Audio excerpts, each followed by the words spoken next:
It rarely gets bigger than this, the FA Cup semi-final at Wembley. Hey,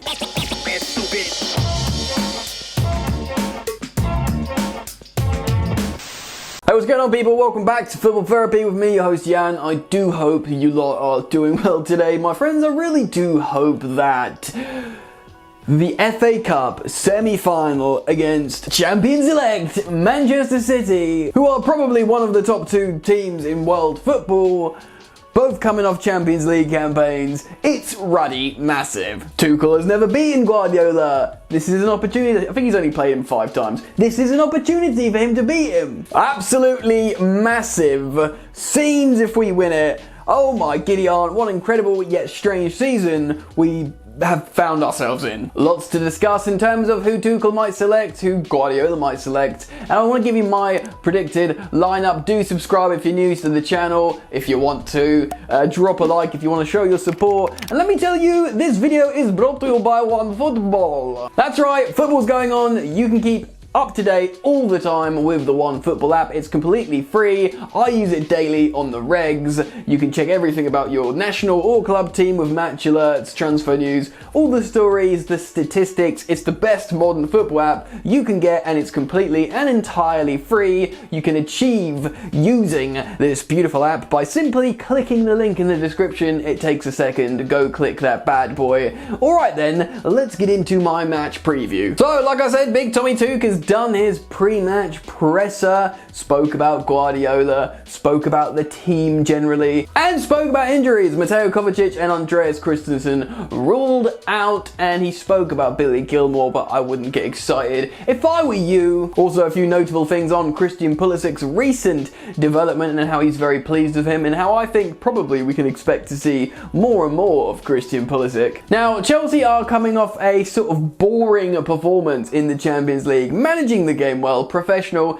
and the goal that we conceded was an absolute galazzo from Taremi, so I'm not thinking about that too much. I am still concerned for the Chelsea attack against a really focused, resolute team like Porto or indeed Manchester City, who have had an absolutely superb defence this season. I think Chelsea might struggle to score against them, especially with what I assume to be a little bit of rotation. Not a lot, but a little bit, certainly in attack. Now, of course, in a moment I'm going to show you my predicted lineup and talk you through it, but let's have a little word for Manchester City. Pep's done this thing where he's changed the teams a little bit lately. He kind of heavily rotated for their game against Leeds and ended up losing it. Doesn't really matter because they're going to walk the league. They brought in a very strong team back to play in the Champions League to see the tie-off against Dortmund, which they successfully did. But I'm going to show you the lineup they played against Leicester City like a week ago or just before the Leeds game. I'm going to show you this lineup because Leicester City are also in the top 4 and it was a massive game for them. I think it's relevant because I can't imagine they're going to play the exact same team they played in the Champions League. I think this is something a little bit more likely that they'll do,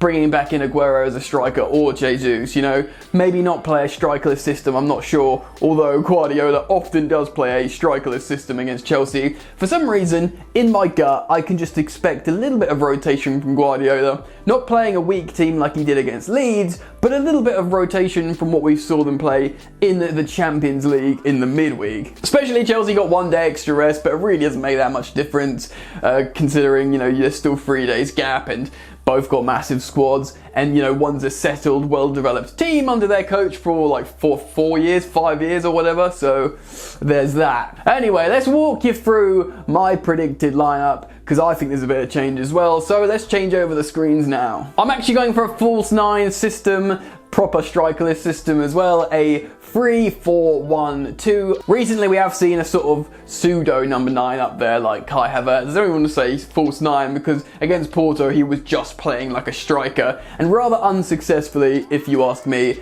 Not like, you know, the superb performance against Palace, but Palace were on the beach a little bit. Anyway, my lineup, of course we'd expect to see Edouard Mendy between the sticks. I know it's the FA Cup and sometimes they rotate keepers in the FA Cup, managers.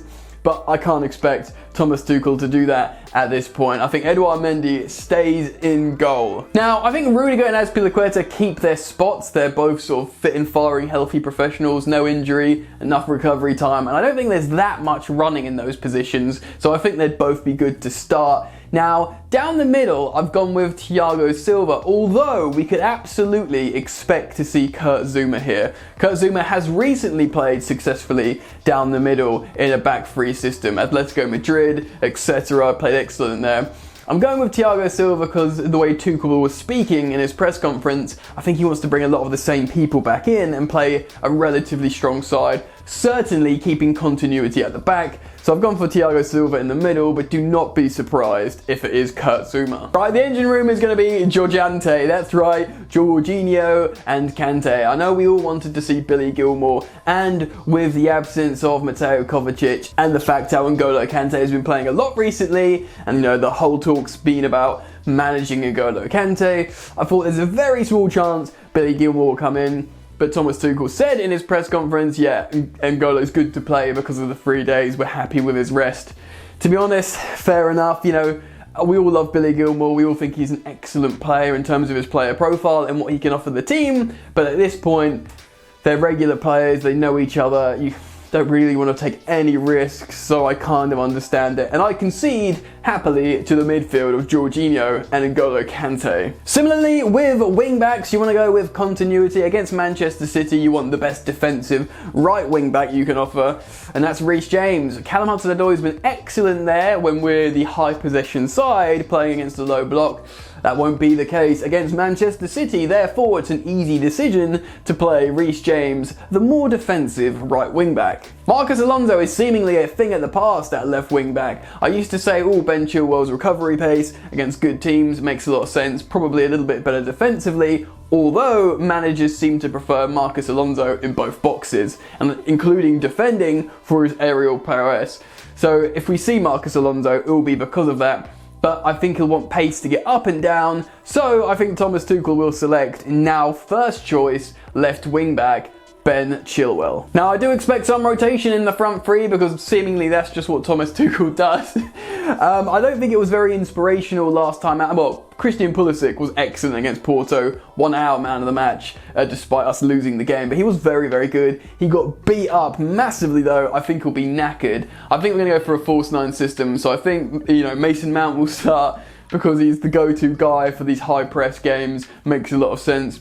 So I think Mason Mount will sort of occupy that false nine role, and I think he's going to have two fresh, rested runners in front of him occupying their favoured channels. Timo Werner in his favoured left-hand channel and Hakim Ziyech in his favoured right-hand channel. Both fresh, both haven't started recently, both quality players. Granted, Timo Werner's got poor confidence in front of goal, but until recently, Hakim Ziyech was in good goal-scoring form. He's absolutely a player who never lacks confidence. He always believes in himself. So those three could work. And of course, you could always bring, you know, Tammy, Giroud, Havertz, Pulisic, Hudson-Odoi, off the bench. Although, you know, at this point, a lot of people are going to think, poor Tammy Abraham. And yes, but we know what Tuchel likes at this point, and he doesn't seem to fancy our conventional strikers in Giroud and Tammy Abraham, maybe Giroud in some specialist situations, but sadly not, and that's for a different time. I will discuss the striker situation more at length in a Chelsea news video, and I'll talk more about Tammy Abraham, of course. But that's the end of my predicted lineup, so let's switch screens and talk about this game a little bit more. Massive, obviously huge. If Thomas Tuchel beats Pep Guardiola's Manchester City, already that one game prevents Man City from winning the quadruple, so they were going to, well, City are going to be so focused on winning this game. They want that unprecedented quadruple with the Champions League. So if Tuchel, you know, knocks them out at Wembley, that will be massive, especially from only being at Chelsea for a few months. Be an incredible achievement. Obviously, it'll be massively disappointing not to win, but if Chelsea bow out respectfully and say don't get battered, it's, you know, it won't reflect too poorly on Thomas Tuchel and Chelsea's season. I don't want to say it's a free hit because Chelsea are a massive club with good players with an ability to win this trophy. And as a sort of 32-year-old Chelsea fan, I'm a little bit wary of Chelsea developing this inferiority complex because Chelsea are about winning trophies. but it's just we've got a bunch of young players. A lot of them haven't done it yet, so it's very difficult.